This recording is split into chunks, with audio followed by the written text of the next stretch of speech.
الله الرحمن الرحيم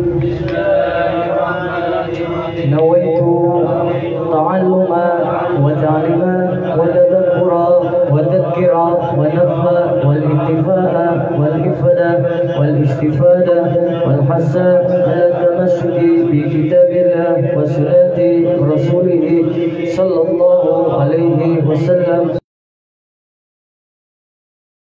على الخير ابتغاء مرضاته وقربه وثوابه وحسن الخاتمة مع اللطف العافية وصلاح العاقبة وإلى حضرة النبي المصطفى محمد رسول الله صلى الله عليه وعلى آله وصحبه وسلم بشير الفاتحة.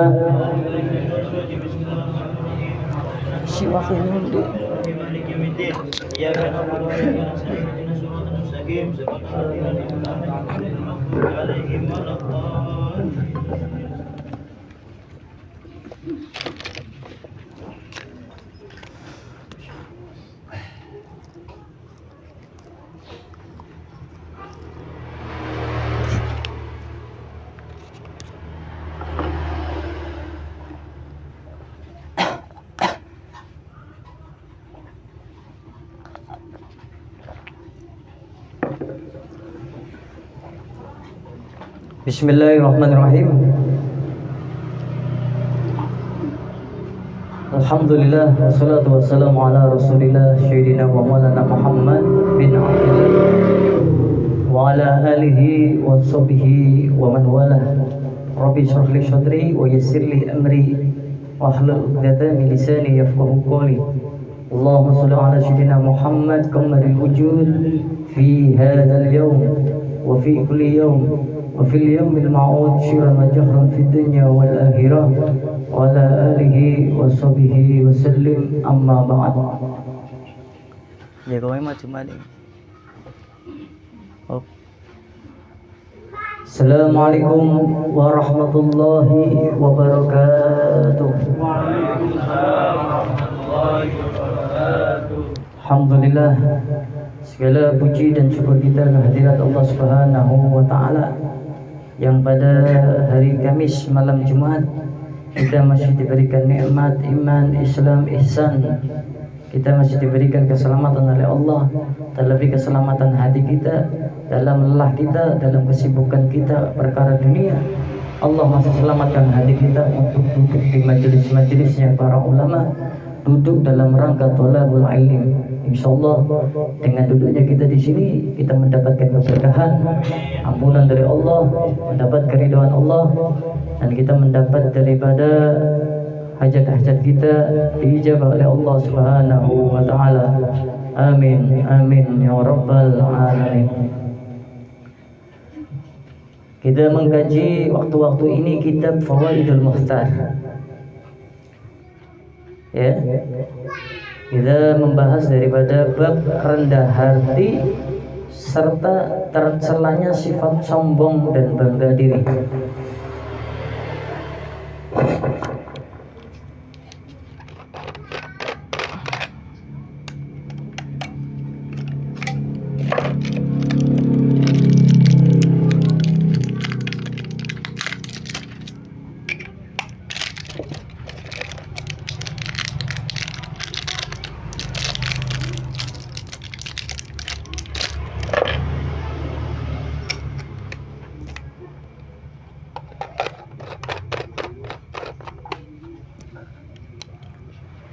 Kita akan membahas bab tentang rendah hati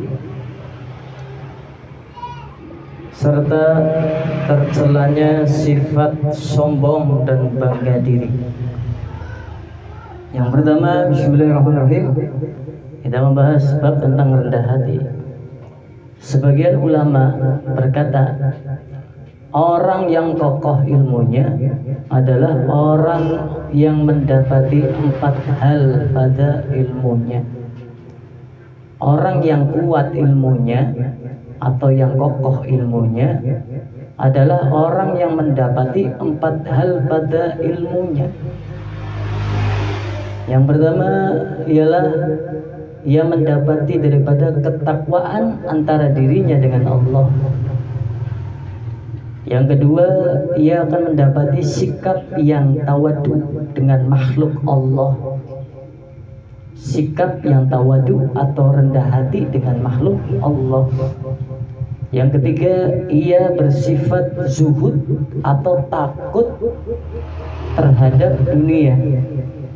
Dan yang keempat, ia bersifat memiliki sifat berperang melawan nafsunya.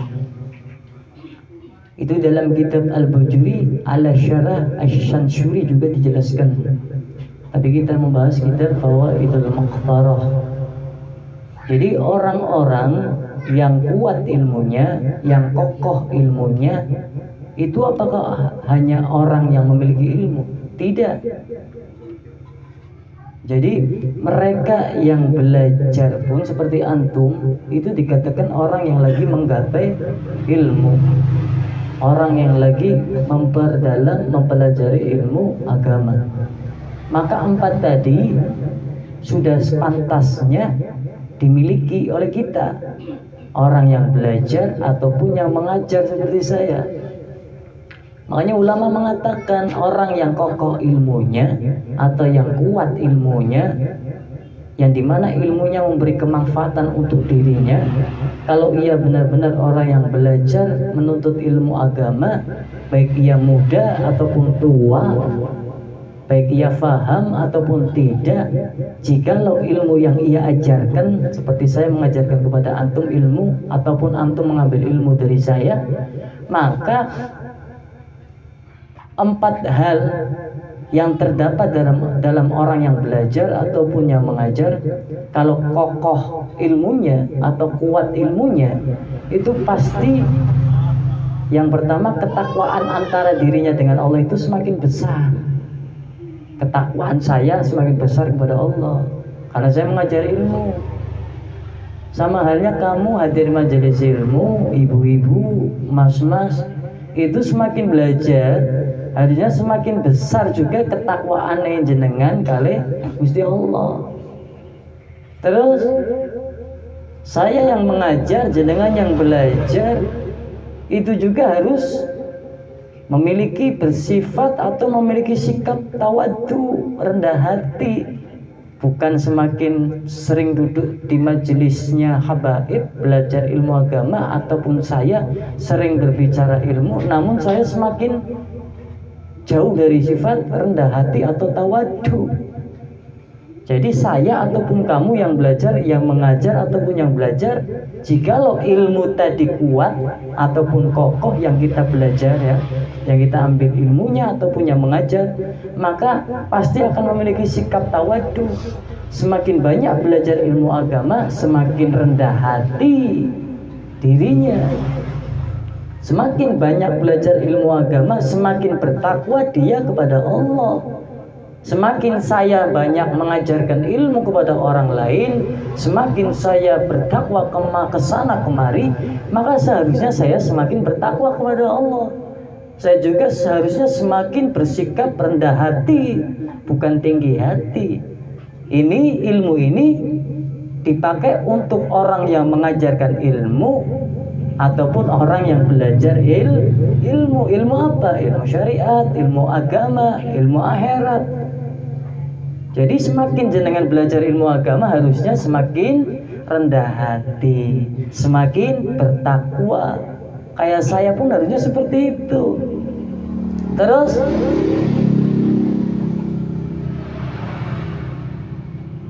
kita semakin takut atau semakin menjauhi dunia.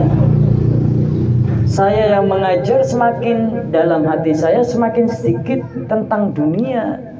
Kamu yang belajar juga semakin sedikit tentang kecintaan tentang dunia, semakin takut atau zuhud kepada dunia. Jangan saya berkeluar-keluarnya ilmu, ngisi ceramah kesana kemari, buka majelis taklim, mengamalkan amalannya kaum solihin, namun kecintaan dalam hati saya dalam perkara dunia semakin besar. Berarti nggak ada itu kokohnya ilmu untuk saya. Ataupun kamu sudah ingin baik, ibu-ibu yang pada sepuh ingin jadi orang yang lebih baik, Mas-mas yang masih muda yang sudah nikah ataupun belum, yang menjadi pribadi yang lebih baik, belajar duduk bersama orang soleh, mengambil ilmu. Namun kok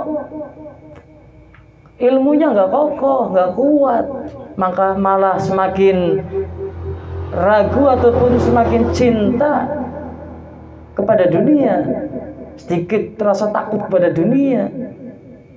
Oh, tandanya berarti ilmunya nggak kuat. Saya, kamu seharusnya semakin takut kepada dunia. Dengan apa? Dengan tadi yang dimana dunia itu fata morgana, menyenangkan sesaat, melalaikan. Yang tua dirubah akalnya, dilalaikan dengan sesuatu yang indah di dunia, sehingga melupakan tanggung jawabnya sebagai orang tua, melupakan tanggung jawabnya seorang makhluk, melupakan tanggung jawabnya kepada Allah. Ya, karena apa? Dunia itu melalaikan. Makanya antum yang belajar di sini, kamu lagi dibersihkan hatinya. Saya yang mengajar pun saya lagi membersihkan hati saya.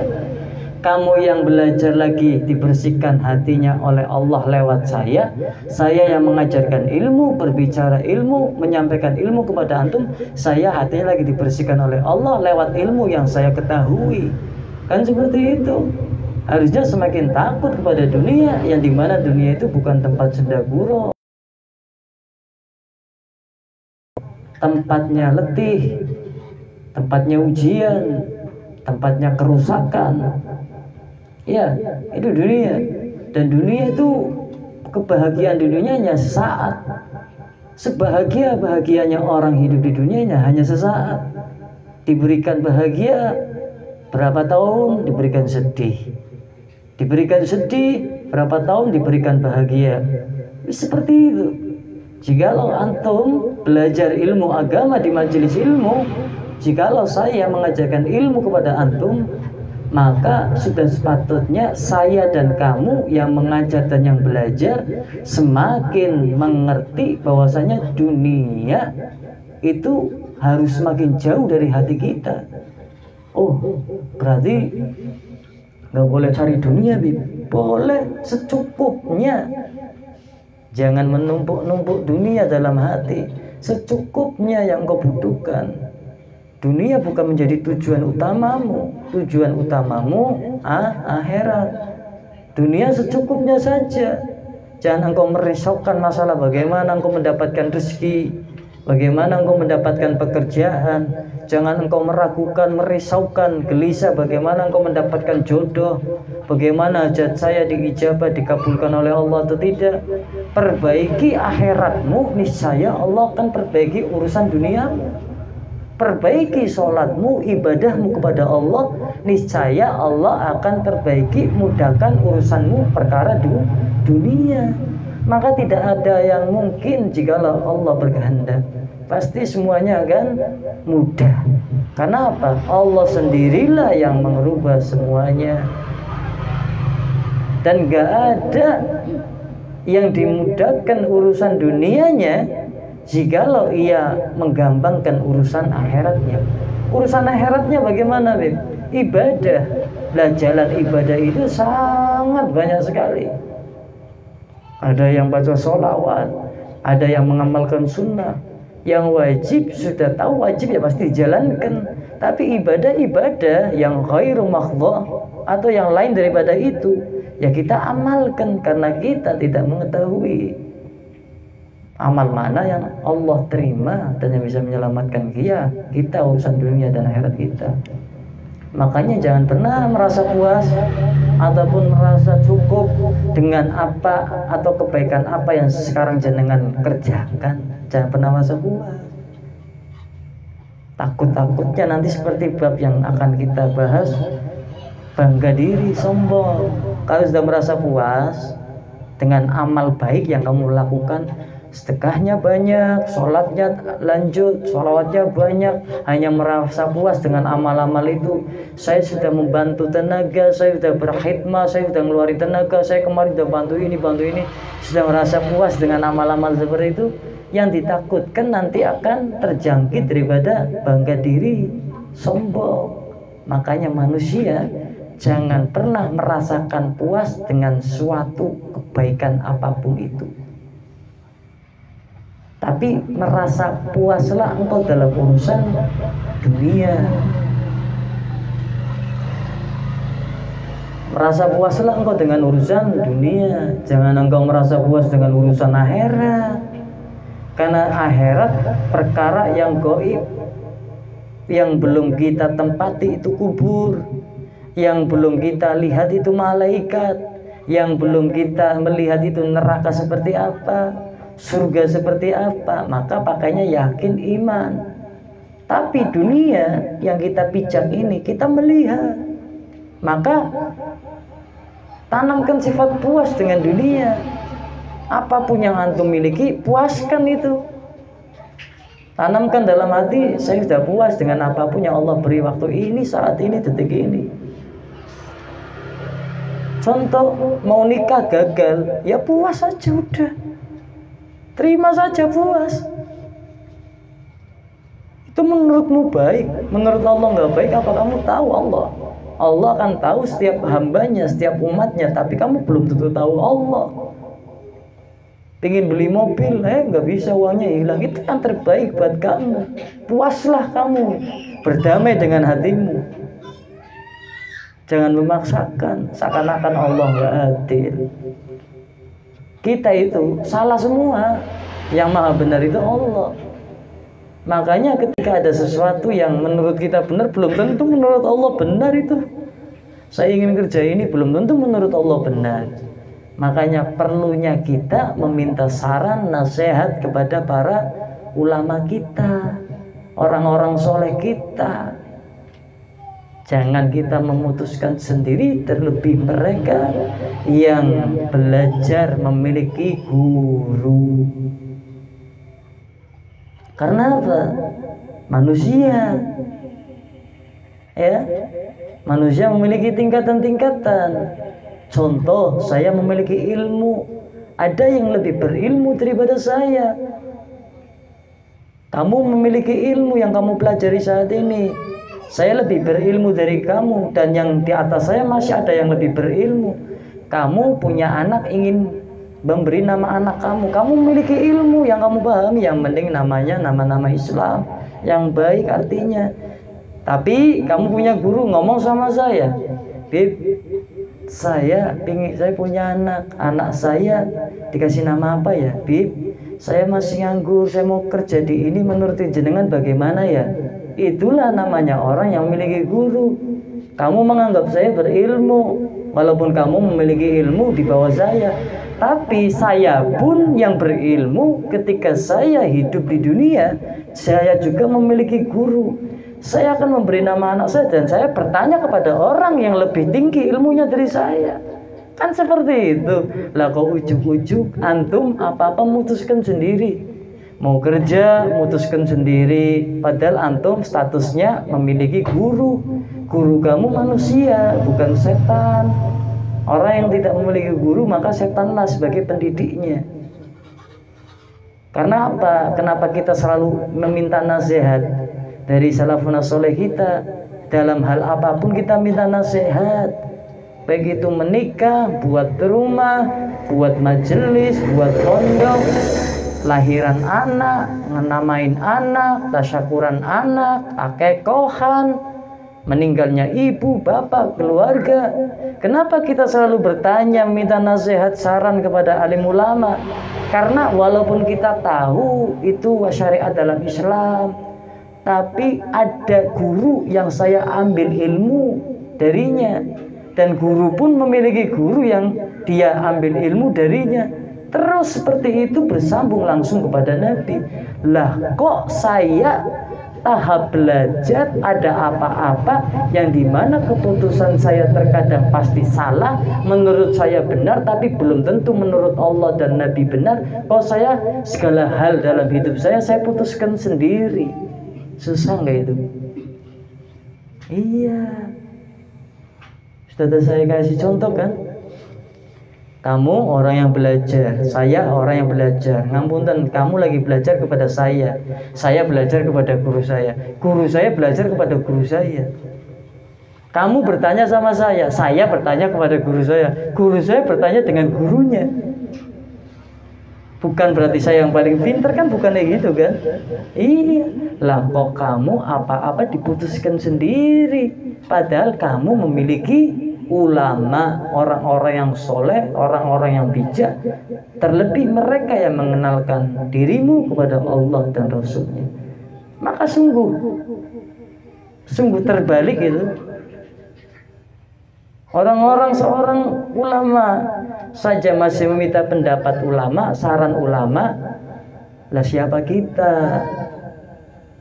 Dalam kita mencari rezeki, bekerja, mencari nafkah untuk menghidupi anak istri saja, kita nggak tanya sama orang yang lebih tahu dari kita. Yaitu siapa? Yang dicinari cahayanya oleh Allah, hatinya oleh Allah, yaitu para ulama.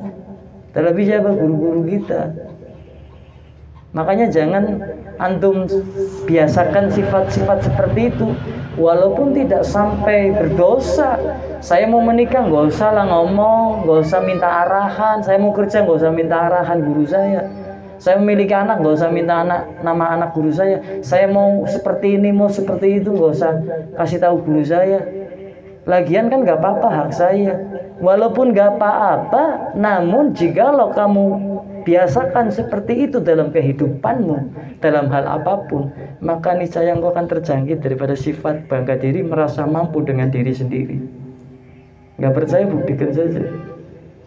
Punya sifat bangga diri itu sangat bahaya. Bangga diri itu akan mendekati daripada sombong. Paham? Seakan-akan kayak saya nih, saya sudah ngajari kamu ilmu. Saya kalau ada apa-apa nggak konsultasi, kasarnya ngomong karo guru-gurunya aku, karo ulama-ulama aku, karo panutan-panutan aku. Berarti wis ngerasa nyong mampu, tapi nyong ora sadar nyong ke bangga diri sombong karo awak aku. Bener mboten?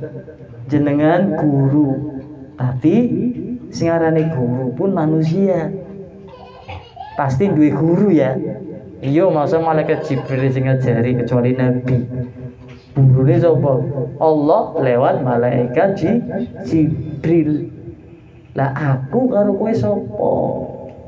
Apan kerja milih dewek, apan nikah milih dewek, apan lamaran milih dewek, duwe anak dewek. Ya?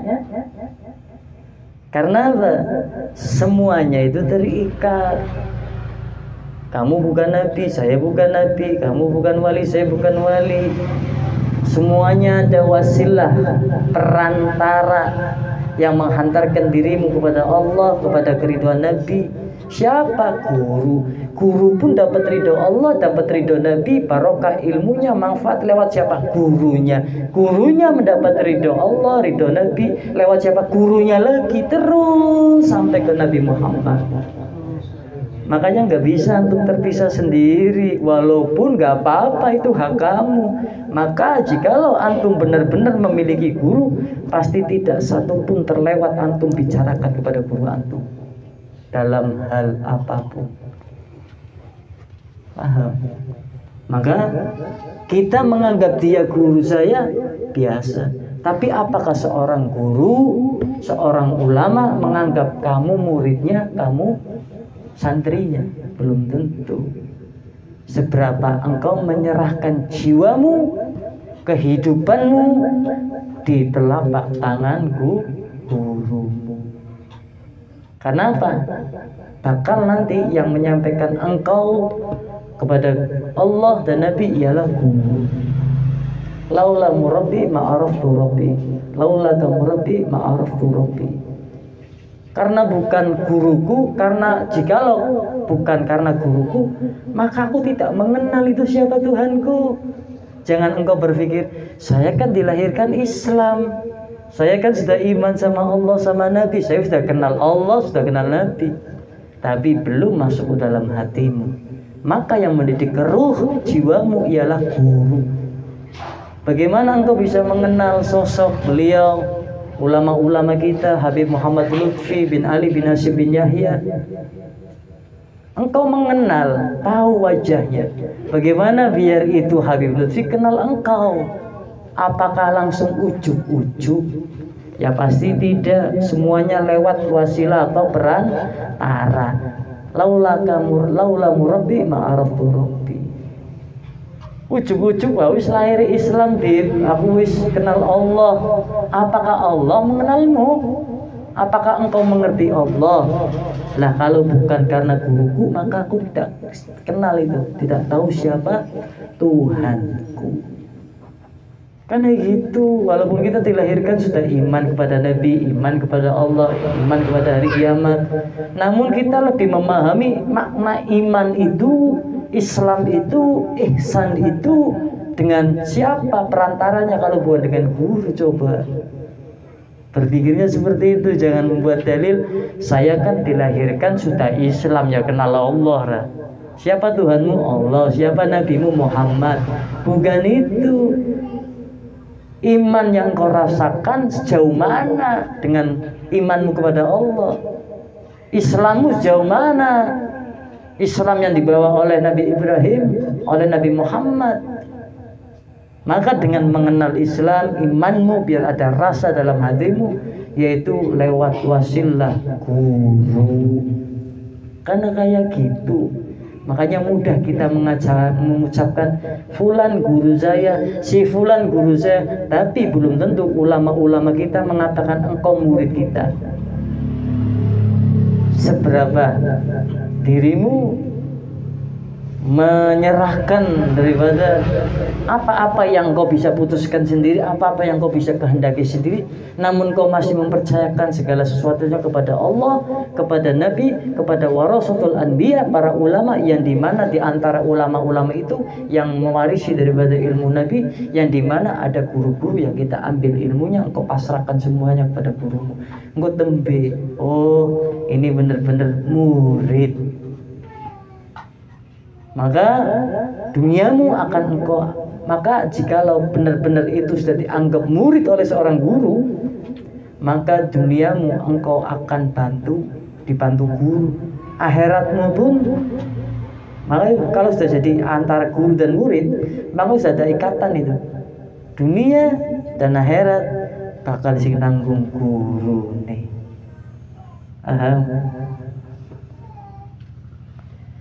Dunia, akhirat wis sing nanggung guru. Ya, jadi seperti itu. Kalau ingin melakukan sesuatu jangan setengah-setengah.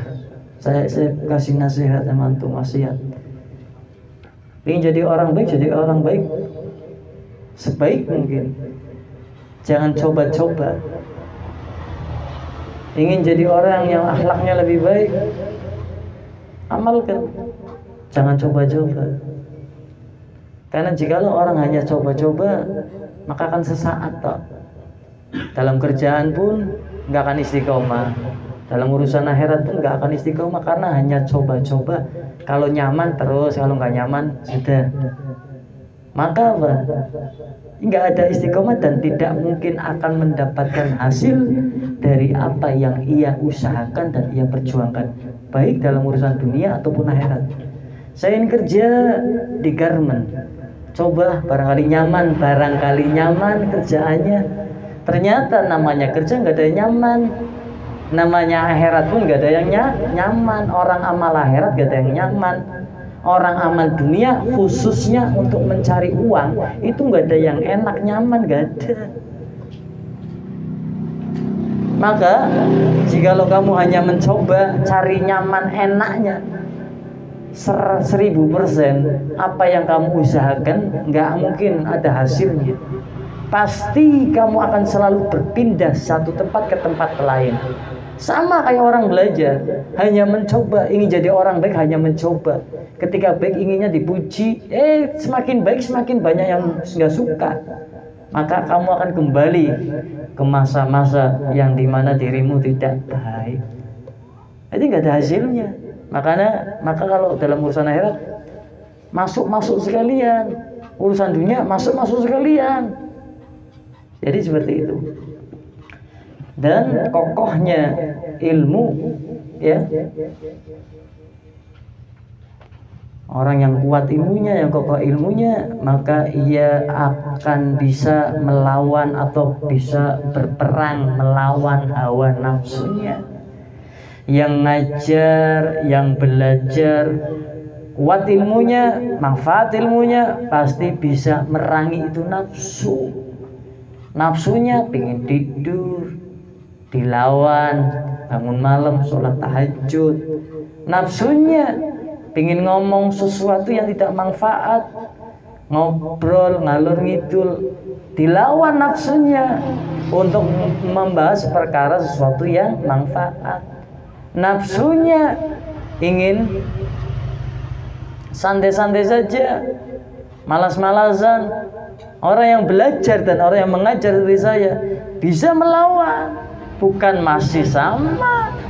Yang ngajar bahasnya ilmu, yang disampaikan ilmu, kok nafsunya nggak bisa diperangin.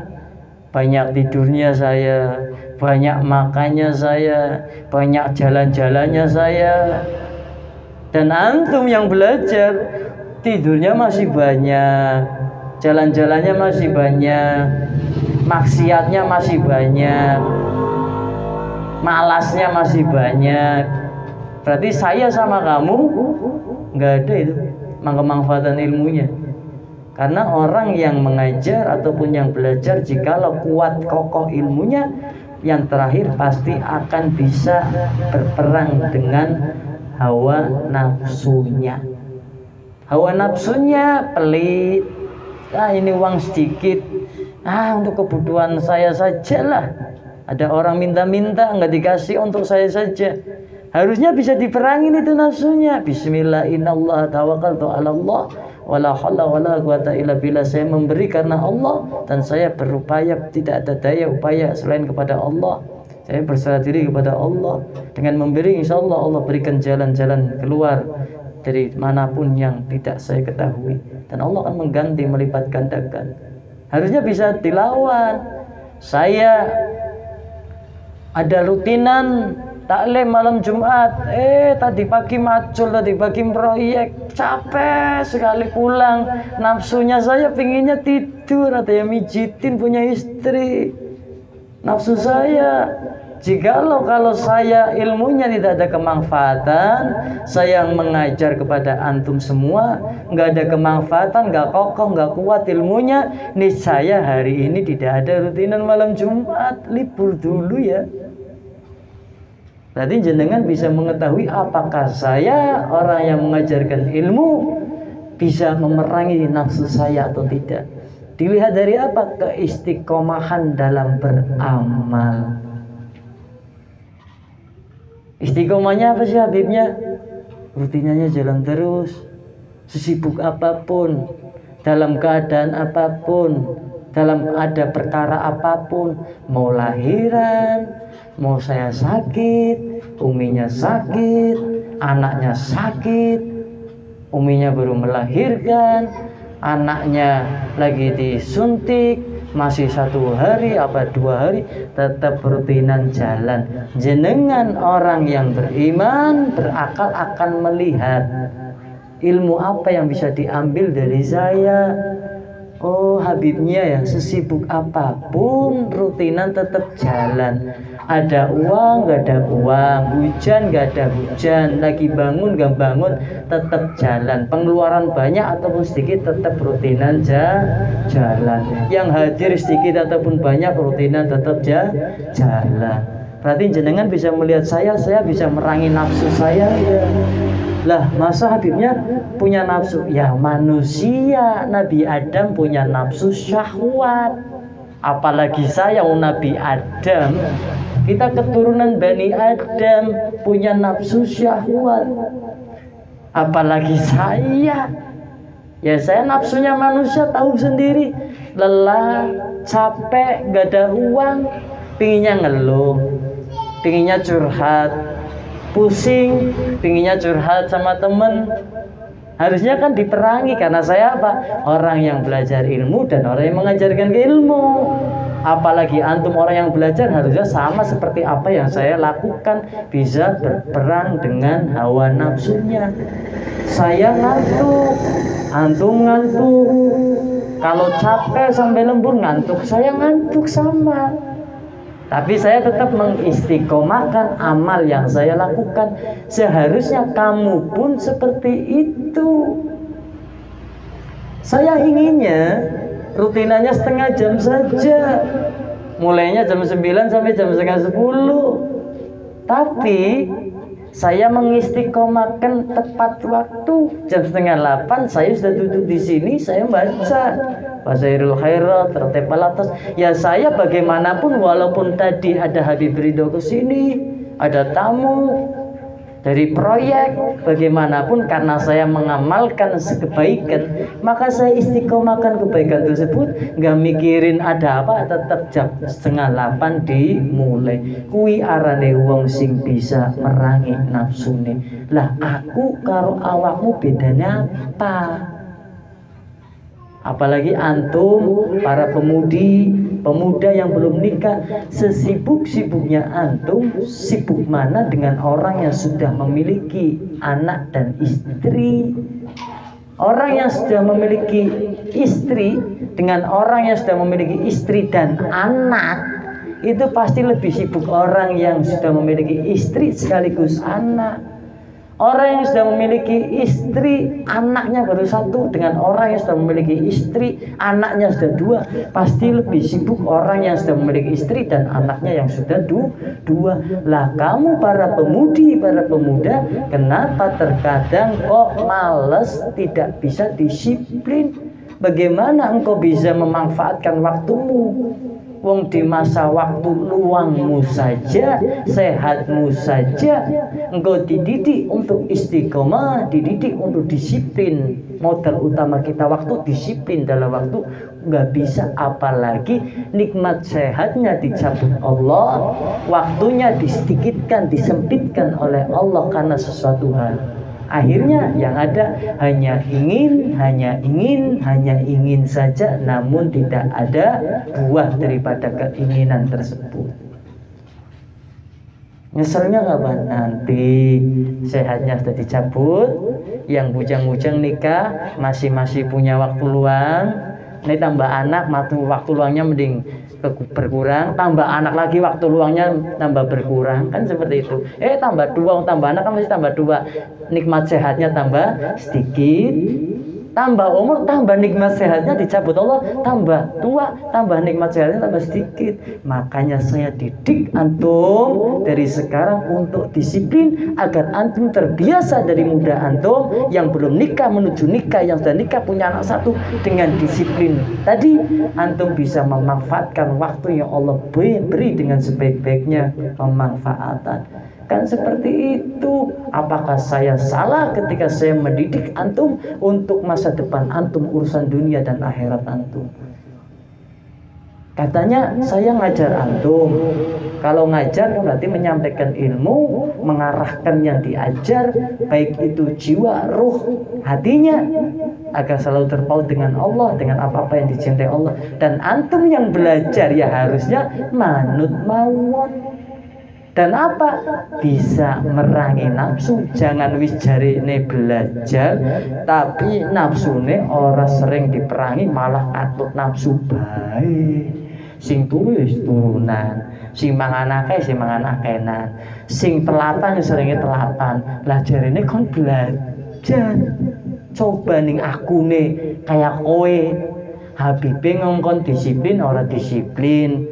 Habibe ngongkon istiqomah, rutinanana libure gara-gara Habibe para penak sibuk mau bar proyek atau mau ana servisan HP, kon primen mandenge ning aku ya kowe. Pas ora? Saya lihat kamu ketika kamu nggak bisa mengamalkan apa yang disampaikan oleh ulama ataupun saya mandeng kamu ibu-ibu atau mas-mas ini nggak pas sekali. Ya ibarat nih, saya nyuruh di